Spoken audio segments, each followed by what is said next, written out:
Brought to you by Penguin.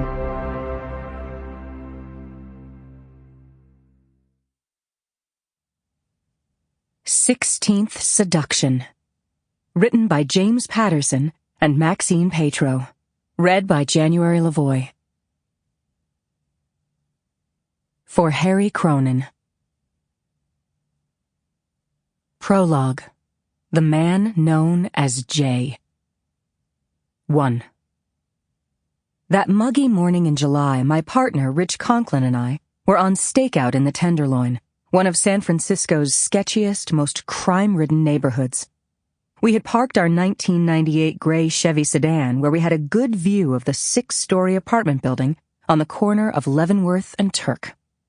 It's been said that watching paint dry is high entertainment compared with being on stakeout, but this was the exception to the rule. We were psyched and determined. We had just been assigned to a counterterrorism task force reporting back to Warren Jacoby, Chief of Police, and also Dean Reardon, Deputy Director of Homeland Security based in D.C. This task force had been formed to address a local threat by a global terrorist group known as GAR, which had claimed credit for 6 sequential acts of mass terrorism in the last 5 days. They were equal ethnicity bombers, hitting 3 holy places, a mosque, a cathedral, and a synagogue, as well as 2 universities and an airport, killing over 900 people of all ages and nationalities in 6 countries. As we understood it, GAR, Great Anti-Establishment Reset, had sprung from the rubble of Middle Eastern terror groups. Several surviving leaders had swept up young dissidents around the globe, including significant numbers of zealots from Western populations who'd come of age after the digital revolution. The identities of these killers were undetectable within their home populations, since GAR's far-flung membership hid their activities inside the dark web, an internet underground perfect for gathering without meeting. Still, they killed real people in real life. And then they bragged. After a year of burning, torturing, and blowing up innocent victims, GAR published their mission statement. They planned to infiltrate every country and bring down organized religion and governments and authorities of all types.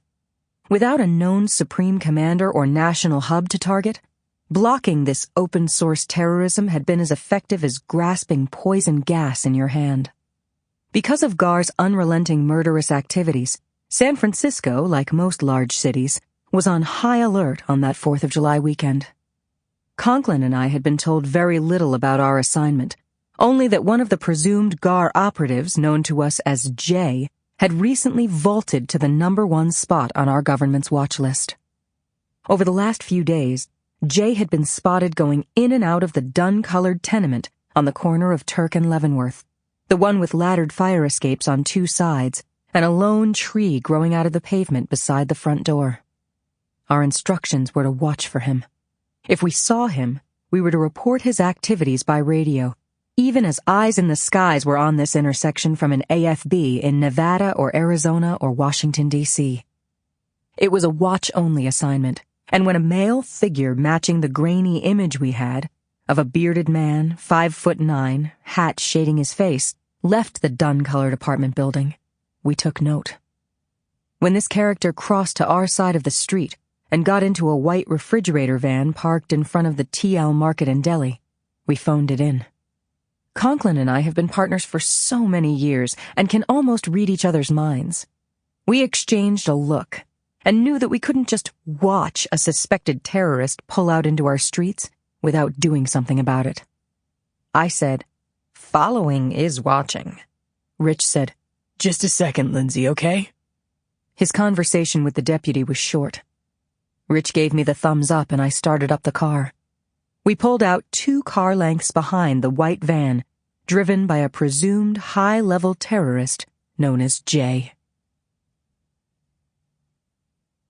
2. I edged our shark-like Chevy along Turk and turned left on Hyde, keeping just far enough behind Jay's van to stay out of his rear view while keeping an eye on him. After following him through a couple of turns, I lost the van at a stop.